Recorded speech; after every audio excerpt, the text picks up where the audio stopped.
তা আল্লাহ পাক রব্বুল আলামিন যেন ওই দাওয়াতুস সুন্নাহ মাহফিলকে কবুল করেন, আমরা যেন সারা জীবন এই দাওয়াতুস সুন্নাহ মাহফিল আমরা করে যাইতে পারি।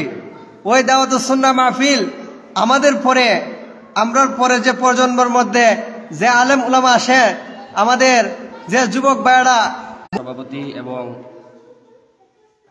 ঐতিহ্যবাহী খালেরা ফাতিহা দরবার শরীফের দাওয়াতুস সুন্নাহ অরাজনৈতিক সংগঠনের প্রতিষ্ঠাতা চেয়ারম্যান এবং উপস্থিত, নবীজির একটি সুন্নত দাড়ি রেখে থাকি, কিন্তু দুঃখের বিষয় হলো আমরা যারা যুবক ভাইয়েরা আছি, যারা ইয়ং জেনারেশনের আছি, তারা এই দাড়ির ব্যাপারে রাখার চেষ্টা করে। একমুষ্টি হওয়ার আগেই সে সেলুনের মধ্যে গিয়ে দাড়ি ছোটো করে ফেলে।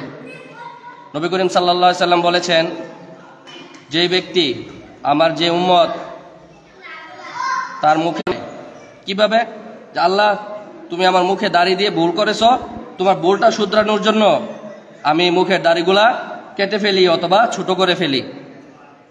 এই কথায় কাজের দ্বারা এটাই প্রমাণ হয় যে আল্লাহ আমাদের মুখে দাড়ি দিয়ে ভুল করেছেন।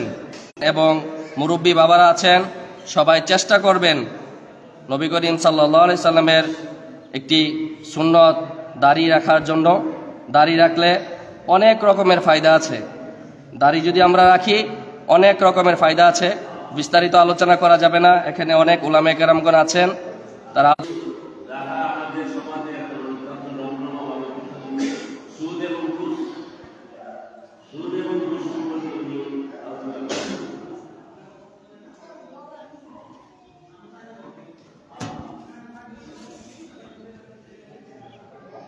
বিল্লাহি ওয়া কাফা ওয়া সালামান লা নাবিয়্যা বা'দা।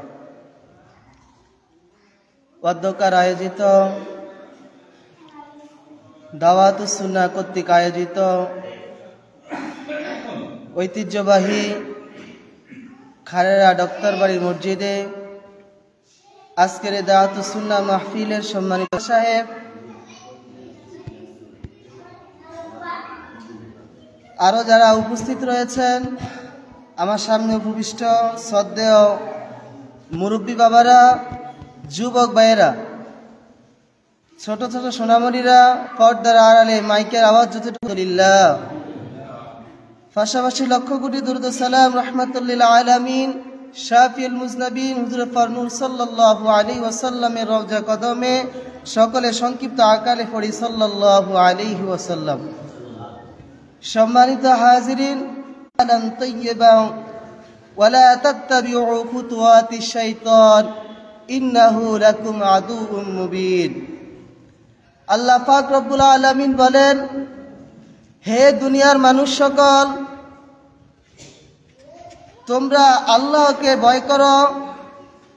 কুলু মিম্মা ফিল আরদি হালালান তাইয়্যিবান, এবং চলো না, কেননা ইন্নাহু লাকুম আদুউম মুবিন, কেননা শয়তান হচ্ছে মানুষের প্রকাশ্য শত্রু।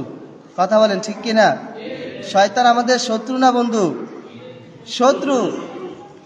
শয়তান আমাদের প্রকাশ্য শত্রু। তো আল্লাহ পাক রব্বুল আলামিন যে, হে আমার সাহাবীগণ, আমি কি তোমাদেরকে এমন 6টি বিষয় জানিয়ে দিব না, যে বিষয়গুলো তোমরা জানলে যে তোমরা কখনো ধ্বংস হবে না। আমরা বুঝতে পারলাম, যদি আমরা সুদ খাই তাহলে আমরা শয়তানের পদাঙ্ক অনুসরণ করব। কথা বলেন ঠিক কিনা? তাহলে শয়তানের পদাঙ্ক যদি অনুসরণ করি তাহলে আমাদের জাহান্নাম ছাড়া কখনো জানতে কি বুঝি? বিজ্ঞানীরা বলেছেন যে জাররা বলতে বোঝা যায় আপনার একটা সরিষাকে 70 ভাগ করলে যে পরিমাণ হবে, ওই 70 ভাগের 1 ভাগকে জাররা বলা হয়।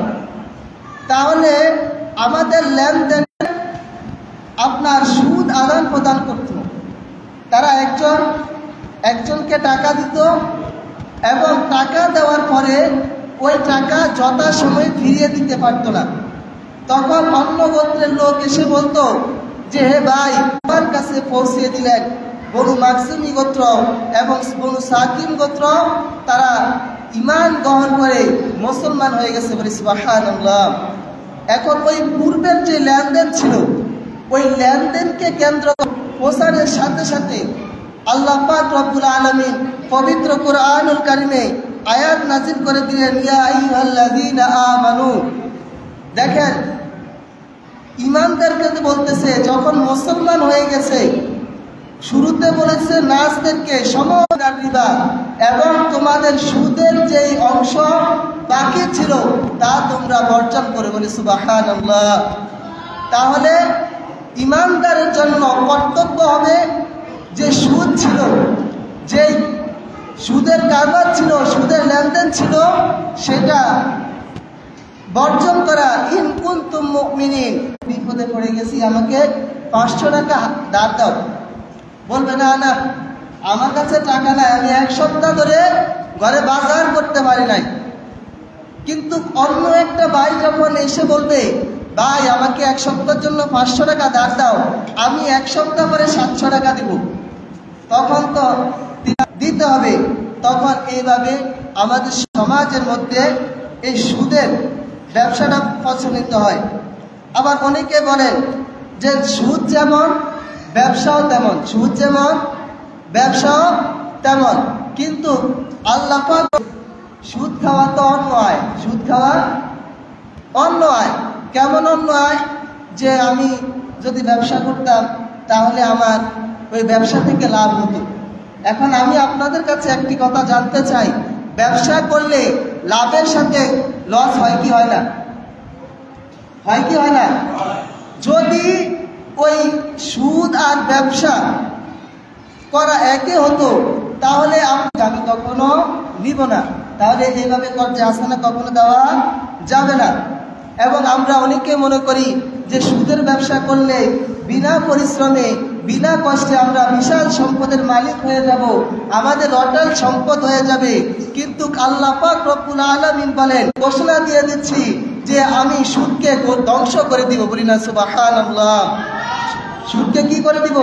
ধ্বংস করে দিব। ওয়ায়ারবি সাদাকাত, এবং আমি ব্যবসাকে হালাল বৃদ্ধি করে দিব, বলি সুবহানাল্লাহ।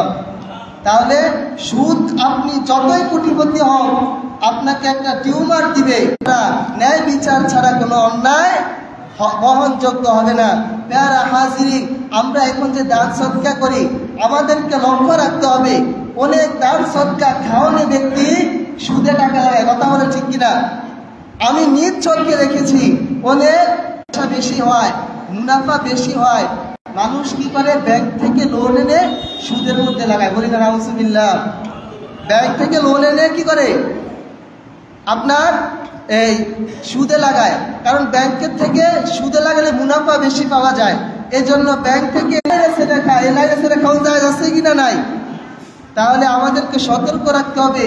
আবার এমনও রয়েছে, আপনার মেয়ের জামাই বিদেশ রয়েছে, বাপের কাছে 1 লক্ষ টাকা দিল, বাবা এই 1 লক্ষ টাকা আপনার কাছে জমা রাখলাম, বিপদ আপদের কোনো হাত নাই, কখন বিপদ আপদ চলে আসে বলা যায় না, আপনার কাছে দিলাম, আপনার কাছে লাইরা সাইরা বাড়িয়া দেওয়া যায় কিনা, বলি না নাউজুবিল্লাহ।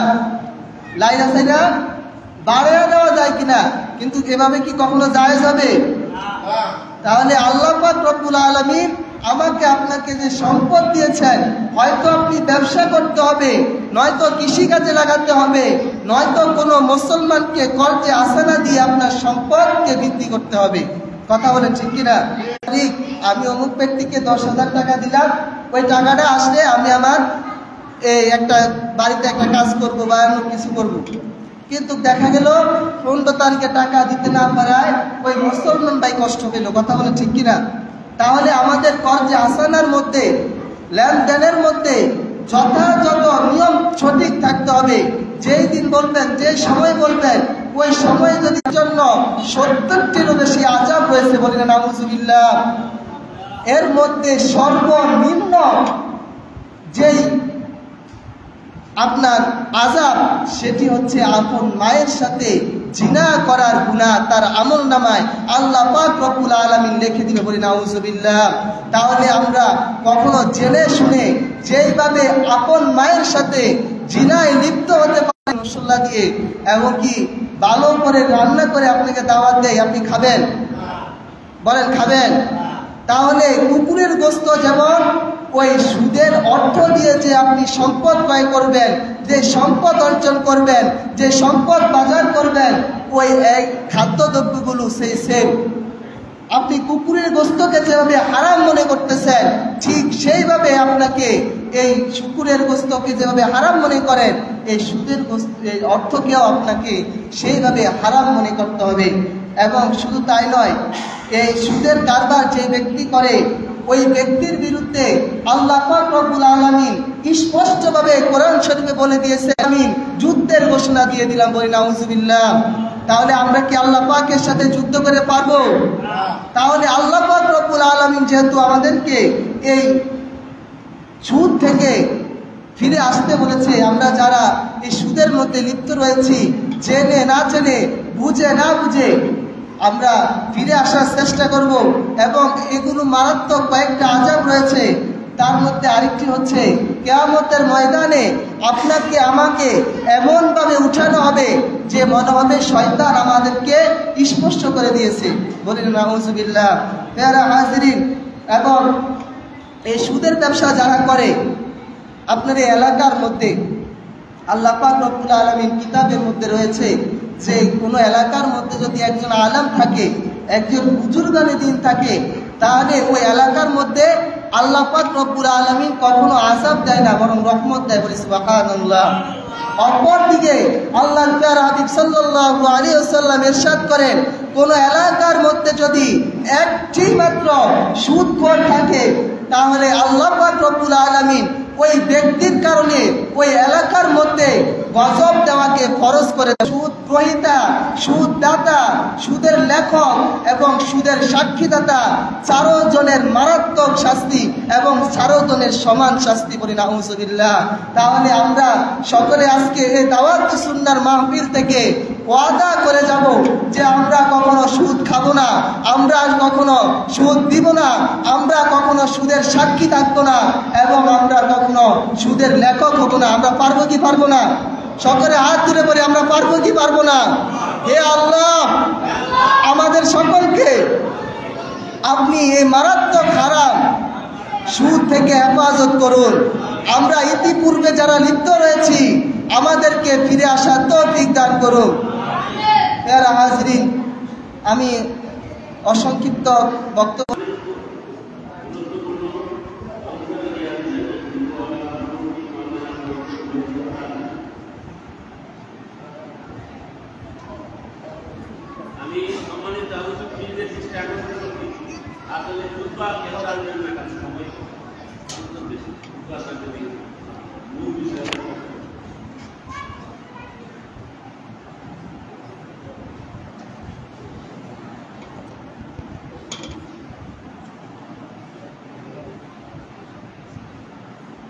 আসসালামু আলাইকুম ওয়া রাহমাতুল্লাহি ওয়া বারাকাতুহু।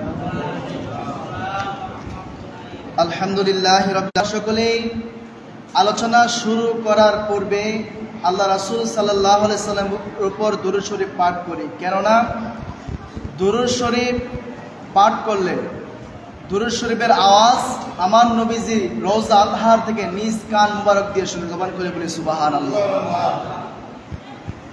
আমার সাথে সকলে মজলিসের বরকতে একবার দুরূদ শরীফ পাঠ করি। সাল্লু আলাল হাবিব সাল্লাল্লাহু তাআলা আলা মুহাম্মদ সাল্লাল্লাহু আলাইহি ওয়াসাল্লাম। উপস্থিত আজকে নারাই তাকবীর, নারাই রিসালাত, আল্লামা আলহাজ আব্দুল কুদ্দুস নুরি হুজুরের আগমন। আজকে সম্মানিত এই দাওয়াতুস সুন্নাহ সংগঠনের প্রতিষ্ঠাতা, যিনি আমার মহান মুর্শিদ কেবলা হযরত মাওলানা আলহাজ আব্দুল কুদ্দুস, হযরত মাওলানা আব্দুল্লাহ আল নোমান পীর সাহেব হুজুর এখানে উপস্থিত রয়েছেন। আরও উপস্থিত রয়েছেন ধর্মপুর গ্রামের, যিনি আমার উস্তাদ সমতুল্য, পিতৃ সমতুল্য, যিনাকে আমি আমার পিতার পরে স্থান হিসাবে আমি হৃদয় থেকে মহব্বত করি, যিনি মনকাশাই গ্রামে যুগ যুগ ধরে কাটিয়েছেন, এখনও বর্তমানে খেদমতরত অবস্থায় আছেন। আমার ডান পাশে বসা আছেন হজরত মাওলানা আলহাজ নাজমুল হাসান দুলাল সাহেব। আল্লাহ যেন হুজুরের হায়াতে বরকত দান করে, সকলে বলি আমিন।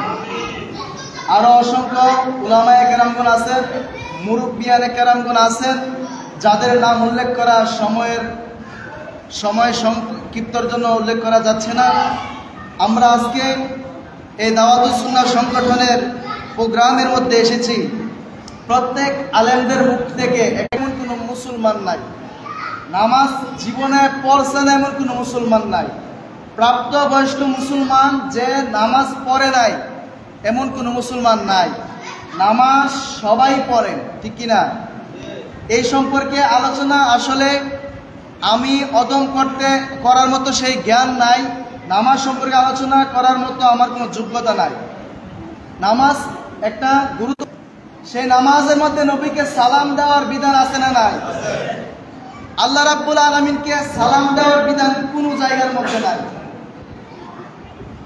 আল্লামা আউলিউল্লাহ আশিক হুজুর একটা গজল লেখছে, নামাজ আল্লাহর সালাম নেই না আল্লাহ পাকে, ওয়াজিব হলো সালাম দিবে নবীজিকে, ঠিক কিনা বলেন? নামাজ আল্লাহর সালাম নেই না আল্লাহ পাকে, ওয়াজিব হলো সালাম দিবে নবীজিকে। ওই নবীকে ভালো করেন, আপনারা যদি এলোমেলো করেন আসলে আরো বলতে পারবো না। মানুষ বেশির প্রয়োজন নাই, অল্প মানুষ চাই, যে মানুষগুলো শুনবে এরকম মানুষ চাই। বেশি মানুষের প্রয়োজন নাই। একটা খেলার মাঠে যায় দেখেন মানুষের অভাব নাই। আর একটা সুন্নত কুরআনুল কারীমে সূরা বাকারার ৮ নম্বর হইতে পারে আয়াতটা, আল্লাহ রাব্বুল আলামিন বলেন, ওয়া মিনান নাসি মা ইয়াকুলু আমান্না বিল্লাহি ওয়াল ইয়াউমিল আখির ওয়া মা হুম বিমুমিনিন। আল্লাহ বলতেছেন মানুষদের মধ্যে এমন কিছু মানুষ আছে যারা আল্লাহর উপর ঈমান আনবে এবং কাল কিয়ামতের ময়দানে নবীর প্রতি ঈমান আনলো না, সে কি মুমিন? আল্লাহ রাব্বুল আলামিন সুজা বলে দিয়েছেন ওয়াহুম বিমুমিনিন, সে মুমিন নয়। আজকেও আমি পরে এসেছি ৫ পারার ২০ পৃষ্ঠার মধ্যে হয়তো শেষের দিকে আল্লাহ রাব্বুল আলামিন বলতেছেন, হ্যাঁ সুন্নি কথাটা বললেও মানুষ টিটকারি করে, ঠিক কিনা? কেন টিটকারি করে জানেননি? আজকে কিছু শিক্ষিত শয়তান বের হয়ে গেছে, যারা বাংলা শিক্ষিত, যারা নেক্সট শুরুতে শয়তানের ধোঁকা দিতে চায়, যারা স্কুল কলেজ ইউনিভার্সিটিতে পড়ে, তারা ফেসবুকের মাধ্যমে নবী বিদ্বেষী ছড়াচ্ছে, কিন্তু তারা পরিচয় দিতেছে তারা হক, অথচ তারা বাতিল, তারা নিজের দূর থেকে মানুষ যা বলার বলুক, তাদের অভ্যাস মানুষকে নিয়ে নিন্দা করা। বুঝতে পারছেন? আমরা সুন্নি বললে আমরা মনে কষ্ট নেই না, বরং আনন্দ হয়, ঠিক কিনা? সেই বিষয়ে আমার কথা নেই, মনের মধ্যে অনেক কষ্ট, অনেক ব্যথা, আসলে যাবে না নবীকে মহব্বত না করলে। আসুন আমরা সেই আমার মূল আলোচনা যাই। সালাত শব্দটা হচ্ছে আরবি, এর আবিধানিক অর্থ হচ্ছে দোয়া, রহমত, ইস্তেগফার ইত্যাদি। শরীয়তের পরিভাষায় নির্দিষ্ট রুকন, দোয়া ও জিয়ারতে আবার যান, গিয়ে নামাজ মাইনাস করে নিয়ে আসুন। এইভাবে ৯ বার আল্লাহ রাব্বুল আলামিনের বাড়িতে গিয়ে আমার নবী ৪৫ ওয়াক্ত নামাজ কমিয়ে ৫ ওয়াক্ত নামাজ আমাদের জন্য নির্ধারিত করেছে। জবান খুলে বলি সুবহানাল্লাহ। এই ৫ ওয়াক্ত নামাজ বিভিন্ন নবীগণ বানিয়ে দিয়েছে, সকলে বলি আলহামদুলিল্লাহ। ২ নম্বরে হযরতে ইব্রাহিম আলাইহিস সালাতু ওয়াস সালামের প্রাণপ্রিয় পুত্র ইসমাঈল আলাইহিস সালাতু ওয়াস সালাম, ওনাকে যখন কুরবানি করতে নিয়ে গিয়েছিল, আল্লাহ রাব্বুল আলামিনের হুকুমে দান করে, সকলে বলে আলহামদুলিল্লাহ। ৩ নাম্বার হযরতে উযাইর আলাইহিস সালাতু ওয়াস সালাম ১০০ বছর পরে জীবিত হয়ে ৪ রাকাত নামাজ আদায় করেছিল। উনি ১০০ বছর পর জীবিত হয়েছিল, তারপরে শুকরিয়া স্বরূপ ৪ রাকাত নামাজ আদায় করেছিল। ওই সময়টা ছিল আসরের টাইম। আল্লাহ রাব্বুল সালাম ফিরে ফেললেন। পরের মাগরিবের নামাজ 3 রাকাত আল্লাহ রাব্বুল আলামিন আমাদের জন্য দান করে দিয়েছেন, সুবহানাল্লাহ বলুন। 5 নাম্বার, পবিত্র এশারের নামাজ অন্য কেউ নবী এবং রাসূল আদায় করেন নাই, করেছেন যিনি আমাদের নবী, দু জাহানের বাদশা নবী রাহমাতুল লিল আলামিন। জবান করে বলি সুবহানাল্লাহ। এই হচ্ছে 5 ওয়াক্ত নামাজ 5 জন নবী এবং রাসূল আদায় করেছিলেন। এই নামাজ আমাদের পড়ার দরকার আছে না নাই?